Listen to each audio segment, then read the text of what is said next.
30 साल बीत चुके हैं उस खौफनाक दिन वी डे, जिसने हमसे छीन लिए थे हमारे super heroes iron man, Thor, captain America, Hulk. छीन लिए गए हमारे गार्डियंस। अब दुनिया वैसी नहीं रही जैसे पहले हुआ करती थी। अब यहां विलन्स का राज है। आसपास सब बंजर रेगिस्तान है जहां रेडिएशन की जहरीली हवा के साथ साथ सड़कों पर जुर्म फैला हुआ है। ये जगह है वेस्टलैंड्स। आज इस सीरीज का जो हिस्सा आप सुनने वाले हैं, वहां हमारे हीरोज ब्लैक विडो और स्टार लॉर्ड एक कॉस्मिक क्यूब के जाल में फंस गए हैं। हॉकआई और वुल्वरीन उन्हें बचाने की कोशिश कर रहे हैं, पर उन्हें नहीं पता कि इस खेल की चाबी है सुपर विलन डॉक्टर डूम के हाथों में। मार्वल और ऑडिबल पेश करते हैं Marvel Wastelanders, starring Kareena Kapoor Khan as Black Widow, Jaideep Ahlawat as Hawkeye, Sharad Kelkar as Wolverine and Saif Ali Khan as Star Lord.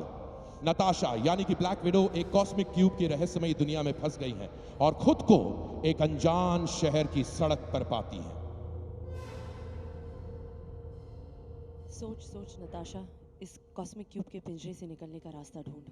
वो लगातार सड़क पर आने वाले दरवाजों के नॉब्स खोल खोल कर आगे बढ़ रही हैं। इतने सारे दरवाजे, मैं किस वाले से आई थी? कॉस्मिक क्यूब की शक्ति से सड़क और बिल्डिंग्स भयंकर रूप से हिलकर अपना आकार बदल रही हैं और तभी नताशा के पैरों के नीचे से जमीन खिसकने लगती है और वो नीचे गिर जाती है। शहर की सड़कें गायब हो रही है। उनके बिना निकलना मुश्किल होगा नहीं? वो एक सड़क के टुकड़े पर आकर गिरती हैं, पर अचानक से उनके नीचे की जमीन गायब होकर बिखर जाती है। नहीं नहीं नहीं। नताशा हवा में तेजी से गिर रही है और उसके आसपास का शहर गायब हो रहा है। जैसे जैसे वो शून्य में गिरती जा रही है, वो खालीपन के पिंजरे में आ रही है। कॉस्मिक क्यूब की एनर्जी से एक तेज आवाज बढ़ती जा रही है, जैसे जैसे नताशा की पुरानी यादों की झलकियां उसके सामने घूम रही हैं। अब कहां फंस गई? ये लेना, जवाब दे, कहां है तू? और जब उसकी चीख को उस खालीपन ने निगल लिया, उसी दौरान दूसरी तरफ स्टार लॉर्ड, हॉकआई और वुल्वरीन अवेंजर मैंशन के एक बड़े से चेंबर में मौजूद हैं। लोगन, तुमने सुना वो? क्या? वो इलेक्ट्रिकल स्पार्क? किसी की आवाज लगी, ऐसे जैसे किसी कॉस्मिक क्यूब के अंदर से आ रही हो। क्यूब टूट रहा है, इसकी दरारों से स्पार्क निकल रहा है। नताशा का क्या हाल है? जवाब देने की हालत में नहीं, बेहोश है और चेहरे का रंग उड़ चुका है, ऐसे जैसे कोई उसकी आत्मा खींच रहा हो। क्यूब ने जिस जिसको कैदी बनाया है उन्हीं के जैसी लग रही है, अधमरी सी। कुछ करना पड़ेगा। अपना हाथ तो इसे बाहर खींच दे। बाहर खींचते? हाँ, क्यूब से दूर खींचते हैं, शायद बात बच जाए। क्लिंट और लोगन ब्लैक विडो को कॉस्मिक क्यूब से बाहर खींचने की कोशिश कर रहे हैं। क्यूब ने उसे जकड़ रखा है। क्विल की हालत भी ऐसी है क्या? इधर आओ, क्विल को खींचो, मेरी मदद करो तुम। वो दौड़कर स्टार लॉर्ड के पास पहुंचता है और अपनी पूरी ताकत लगाकर उसे कॉस्मिक क्यूब से बाहर खींचता है, जहां क्विल सच्चाई और भ्रम के बीच में जूझ रहा है। छोड़ दो मुझे, जाने दो। क्विल निकल रहा है, जोर से खींचो, जोर से, कम ऑन क्विल, हार मत मानना। पर अचानक से क्विल में एक बदलाव आता है। उसकी आवाज मानो एक शैतान के जैसे हो जाती है। छोड़ दो मुझे। क्विल, साथ दे, साथ दे। तुम मेरा साथ दो, यहाँ सब कुछ साफ साफ देख रहे हैं। क्विल, अंदर जो भी है तुमसे बात कर रहा है, वादे कर रहा है, वो सब झूठ है। क्यूब तुम्हारा इस्तेमाल कर रहा है।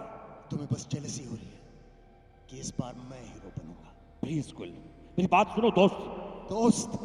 तुमने तो कहा था कि हम दोस्त नहीं हैं। एक आवाज बिजली जैसी कड़कती कॉस्मिक क्यूब से निकलती है। लेट, क्यूब पे काले बादलों का अंधेरा छा रहा है। क्विल, क्या हुआ तुम्हें? क्या हुआ उस बंदे को जो मेरे साथ आया था, जो जिंदगी था, मस्तीखोर था, कहाँ है वो? क्लिंट, हमारी दुनिया गलत है, यहाँ कुछ नहीं बचा है। क्या? सब कुछ, सब खो चुका, सब कुछ। एक ग्रूट का बीज बचा था, वो भी गया। सुन, आराम से बात करते हैं, आजा। बहुत हुई बातें। कॉस्मिक क्यूब को एक नया मालिक चाहिए और उन्हें मुझे चुना है। अब मैं वो करूंगा जो तुम सब नहीं कर पाए। अतीत में जाकर सब ठीक कर दूंगा, सारी गलतियां सुधार दूंगा। कौन सी गलतियां? सारी गलतियां। क्यूब की ताकतवर काली शक्तियां आसपास भयानक रूप से मंडरा रही हैं। डैम इट, वो सही कह रही थी। क्या? कौन? Black window. स्टार्क टावर में मैं बदले की आग में झुलस रहा था। उसने मुझे अस्त्र दिखाने की कोशिश की, पर मैं बेवकूफ देख ही नहीं पाया। क्या दिखाना चाहती थी वो? मासूम लोगों की जिंदगी के साथ ये खेल, जब तक मिशन पूरा हो और हमारी जान बच पाए, हमें इसकी परवाह नहीं होती कि औरों को कितनी तकलीफ हो रही है। अब अगर क्विल अपनी कोशिश में कामयाब हुआ तो सब पर असर पड़ेगा। ऐसा हो जाएगा कि कुछ लोग पैदा भी नहीं होंगे। हमें इसे रोकना होगा। कमान, चलो अपना पूरा जोर लगा। क्लिंट और लोगन आगे बढ़ते हैं और क्विल को पकड़ के अपनी पूरी ताकत से खींचते हैं। चलो आओ क्विल। नहीं, छोड़ो मुझे। मगर स्टार लॉर्ड ने क्यूब को और भी ज्यादा तेजी से पकड़ लिया है, जिससे हॉकआई और वुल्वरीन भी उसी कमरे में गिर गए हैं। मैं इस दुनिया को बचाऊंगा, इस दुनिया को तबाह होने से बचाऊंगा। और क्विल के गिरते गिरते उसकी आवाज क्यूब की शक्तियों में मिल गई। वो चमकदार शक्ति बन गई और तभी नरक की गद्दी पर बैठा हजारों आत्माओं को अपने वश में किए सामने आता है विलन डूम, जिसके कब्जे में है कॉस्मिक क्यूब। क्या हमारे हीरोज बच पाएंगे? क्या पृथ्वी बच पाएगी? जानने के लिए सुनिए मार्वल्स वेस्टलैंडर्स कमिंग सून।